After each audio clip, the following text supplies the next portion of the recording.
everybody. This is Racquel Palmese. Welcome to Wisdom Wednesday.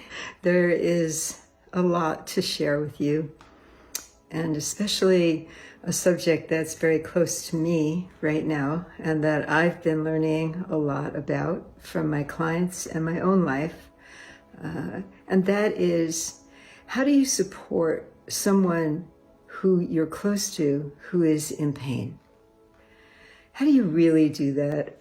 We have ways, we can feel compassion, we can be good listeners, we can try to fix them, we can try to make them comfortable.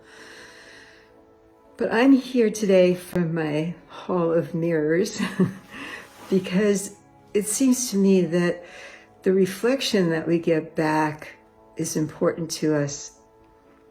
The reflections that we give to those who are in pain about their pain is very important. So the hall of mirrors is often what we feel we're in, especially if it's someone really close to us that we're trying to support. And especially even more if we are the person who is in pain and looking for support and just not feeling that we can really get it. Because people have their own agendas. They don't want to see us in pain. They'll try to get us out of pain. They'll try to distract us. They'll try to cheer us up. They'll try all kinds of things.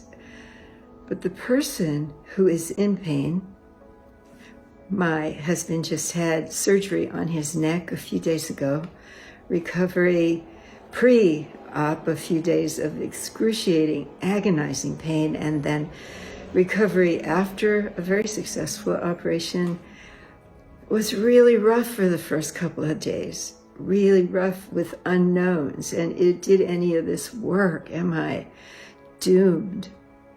And all the dark thoughts that come in and all the anger.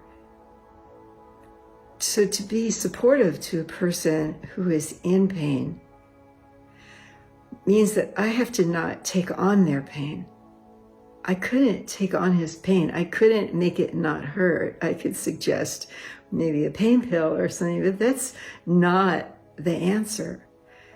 It's how do I become the right kind of mirror for him without absorbing all of his pain and making it wrong.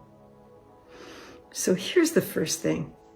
Whether you are the one in pain, it could be physical, emotional, mental, even spiritual pain, which is really not fun.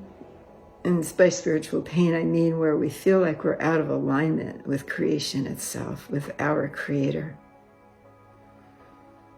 So any kind of pain. The first aspect of pain is that we want to get away from it. We'll do anything to get away from it. And we'll enlist our caregivers or our spouses or friends or children or whoever might be around to try to get the pain away from us. But the primary thing to know and think about and absorb and believe is that the pain in itself is not something wrong. That as in all things in life, pain itself is exquisitely perfect in terms of that person's life and what that person has chosen, or however you want to look at it, is going through. That in that pain, there are lessons. There is peace to be made with life. There is a knowing as you go through the process of pain, of being able to ride with it, of breathing with it, of not being in a war with it. We tend to hold our breath when something hurts. You'll see it all the time. Oh, that hurts. When what we really need to do is take a breath and release the charge of it and let the pain itself move dissipate a little bit, even if it doesn't feel like it is. So the hardest, most difficult part of it is to turn around our conditioning about the way we feel about any kind of pain. And that pain is wrong. Pain is a problem. Pain means trouble. Pain is scary. It means my life might change. I thought, my God, is it possible that he'll end up in a wheelchair? What if the surgery goes wrong? What if? Fear. And if it is the person themselves who is facing into the fear and pain, then the what ifs start getting really big. If it's emotional pain, it can feel desperate. How do I ever get out of this? I'm going deeper and deeper into my rabbit hole. Nobody can hold me here. I feel so alone. That's because the person, the one ally that we need when we're in a state like that, is the person that isn't making us wrong to be there, but who actually will show us some agape love, a willingness to sit by us as we're having the experience without making it a war, without buzzing around and running around and trying to make us feel better. Because all that does, of course, as you probably know, is put a Band-Aid on it. That Band-Aid can form a scab, and under that scab is this huge abscess that at some point will need to be removed, drained, healed. So dealing with your own pain, or dealing with someone else's pain, the first thing that we have to know is that the pain is not wrong.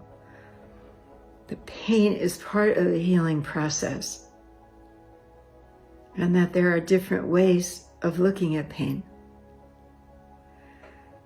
As my dear friend and colleague Phil Pedichenko taught me, dealing with pain is at 4 different aspects. The first aspect of feeling intense pain on any level is that we go to war with it. We'll fight it. The second aspect is we'll try to bear it. I can stand it, I can stand it, I can stand it. And all that does is it traps the energy even more. The third aspect, if I'm remembering correctly, forgive me if I'm not, Phil, but the third aspect as I remember it is acceptance, is we try to work with it. We try to get in there, move into it, feel it. But at some level, we're still trying to manage the pain. It's still, there's something wrong. It's a problem. We still are in a kind of conflict with it. So we'll try to work with it. We'll work with it. Okay, I can work with this. I can read some books, figure out how to get out of my emotional mess. I will do the work of the physical healing. I'll take a lot of pain pills. I'll do something. I'll do something. But the fourth aspect, the deepest aspect, and the real healing comes when we stop managing and fighting and bearing. And we actually, this is going to sound crazy, but we actually welcome it. We welcome, we open to it, we breathe into it. We don't make it our enemy anymore.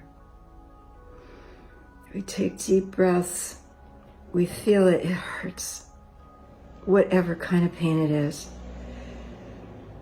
There's no trying to whitewash the really deep pain that can be felt on many levels. the desperation sometimes and the hopelessness that can come in. How do you welcome that? How do you open your heart and your mind and your body to actually receive the pain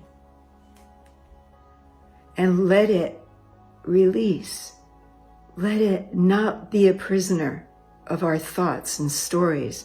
Let the pain not be a prisoner of our fear and our desperation. But to actually come even to a point of maybe understanding the perfection of this existence of pain in our life. What is this trying to teach me? What am I meant to see here? In my husband's case, I feel that this has been an experience for him. Oh, he had so much anger with it. And that anger made him really strong and want to just take care of it.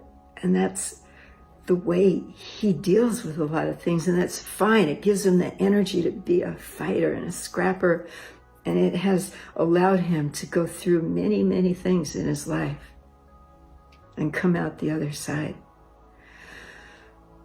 But as I've watched him, as I've witnessed him over the last few days, he has also been teaching himself the hacks, what it takes to take the ride with this thing. How does he get himself to sleep?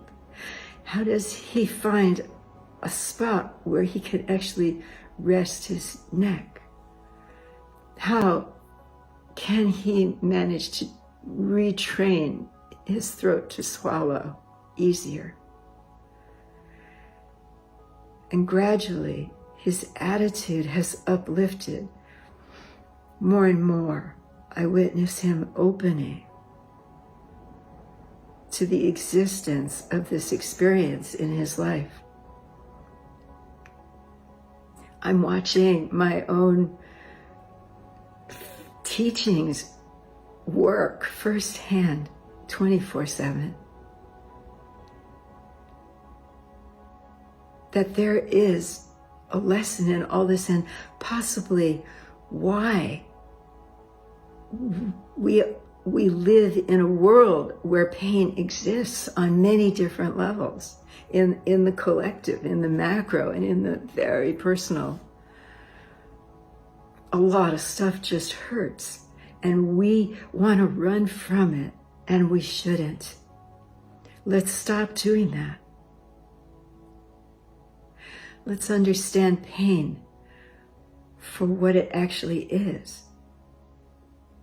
It's a signal that something is processing in us. It is a reflection. Just like if I look in this side mirror and I can see an endless bunch of reflections from the other side of the mirror. Have you ever experienced that? It's like an endless reflection. When we look in the mirror of pain, what we see are echoes of lifetimes, or at least this lifetime, of avoidance. What we see is we see ourselves running away from the most essential part of our human experience. And that is, how do we learn from and thrive into the existence of pain in our life, in our world, in our children? How do we not make it wrong for those close to us to get mad or to cry or to be really scared? How do we witness and sit next to them as they're doing that, as they're feeling that, without interrupting it, because we just can't stand it anymore? We can't stand to watch those we love hurting. And that is a failing on the part of our own conditioning.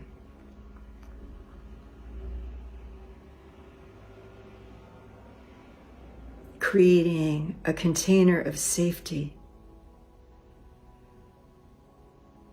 for another to process pain without taking it on ourselves, without trying to fix it. I mean, yeah, somebody breaks their leg, you want to take care of it, but the resulting pain of the healing process of that. What we want to be are witnesses. And what we want to call forth, if we are the one feeling the pain, is we want to call forth those beings that can actually be the witness for us without making it wrong. This goes also for a relationship that ends. The unbearable pain that usually one or maybe both of the people are left with is met by their friends in so many different ways, and most of it is completely non-productive for them. What we need are the friends that will help us face into letting go. Yes, you need to let go of this. You need to let go of this. I'll breathe with you. You need to let go. It's done. It's over. I'll sit next to you. I'll stay with you. I'll help you process this. But don't go into the story. Just feel this with me. I'll feel it with you. So if it's emotional, if it's physical, whatever it is, if it's mental, if you ever have mental anguish, mental pain, where you just can't think, it's tied in with emotions, of course, but the mind just kind of boomerangs, shuts itself down, or just pours out repetitive messages that are so depressing and terrible. Mental anguish is just another kind of pain. Can we not make it our enemy? Can we open to it, allow it to process, know that there is a perfection in its existence in our life right now? That as we learn to be with it and process it and open to it, the lesson will become apparent. And we will be able to take it and we'll be able to move on from the pain and heal. So that is my Wisdom Wednesday for you, my dear friends. I hope to see you next week live. All my love to you. Bye. From